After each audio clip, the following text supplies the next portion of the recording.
कुंभ नगरी से इस वक्त हमारे साथ हैं करौली महादेव। उनसे बात करते हैं। महाराज जी, महाकुंभ में आप आई हैं, कैसा अनुभव?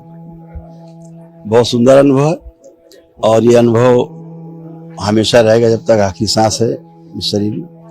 इतना भव्य और दिव्य ये जो महाकुंभ का आयोजन है वो कभी देखने में नहीं आया और मुझे लगता है भविष्य में भी शायद इस तरह का आयोजन देखने को ना मिले। तो इसका सबसे बड़ा जो सफलता है वो ये है कि आज गांव-गांव, गली-गली में भी, घर-घर में हर व्यक्ति लालायित है इस महाकुंभ में आने के लिए। तो जैसा यहाँ पे व्यवस्था है, सुरक्षा व्यवस्थाएं हैं, सब यहाँ दिव्य और भव्य व्यवस्थाएं हैं, सब साधु संतों के लिए, जितनी गुरु परंपराएं उनके लिए, प्रत्येक मानव के लिए, प्रत्येक श्रद्धालु के लिए जो व्यवस्था है आखिरी व्यक्ति तक के लिए, वो बहुत सुंदर है, बहुत अद्भुत है। तो बहुत रोमांचित हैं इसको लेकर के।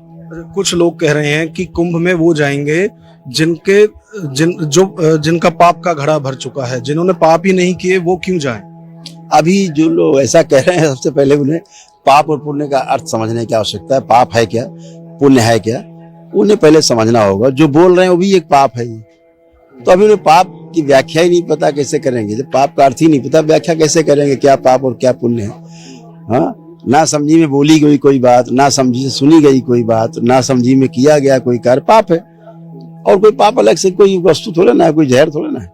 आपके द्वारा ना समझी में किए गए सब कार्य पाप ही है। तो सोच समझ के बोला जाए तो पुण्य है। तो पहले उनको पाप और पुण्य की परिभाषा को समझना होगा, उसके बाद पाप और पुण्य में व्याख्यान देना ठीक रहेगा। जो पाप को जानता ही नहीं वो पाप चिल्ला रहा है, उससे क्या फर्क पड़ता है उससे? आजकल जो है मन की अपवित्रता भी बहुत ज्यादा बढ़ गई है। तो जब संगम में आए, डुबकी लगाएं महाकुंभ में, तो मन भी पवित्र लोगों का हो, वैचारिक रूप से भी पवित्रता है। इसके लिए क्या जनता को संदेश देना चाहिए? देखिए, यहाँ जो व्यक्ति आता है, यहाँ तो विचारों का संगम है, एक विचार के लोग हैं। इस विचारों के संगम में गोता लगाना, गंगा जी में गोता लगाना, संगम में गोता लगाना, वो तो भौतिक है। लेकिन जो सूक्ष्म जगत की बात करें तो विचारों का जो संगम है, उस संगम में, उस सागर में गोते लगा लेना है और गोते लगा के पवित्र हो लेना है विचारों से। और फिर उन विचारों को अपने परिवार में, परिवार से समाज में, समाज से पूरी सृष्टि में फैला देना है। ये पूर्णता है।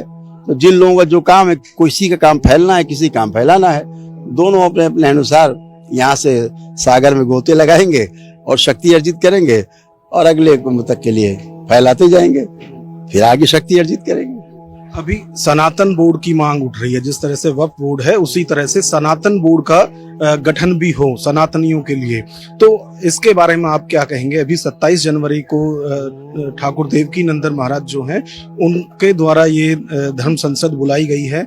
तो जो सनातन बोर्ड का मुद्दा है, इस पर आप क्या कहेंगे? ये सरकार का विषय है, ये सरकार का विषय। इस पे हम लोगों का कोई विशेष वो नहीं।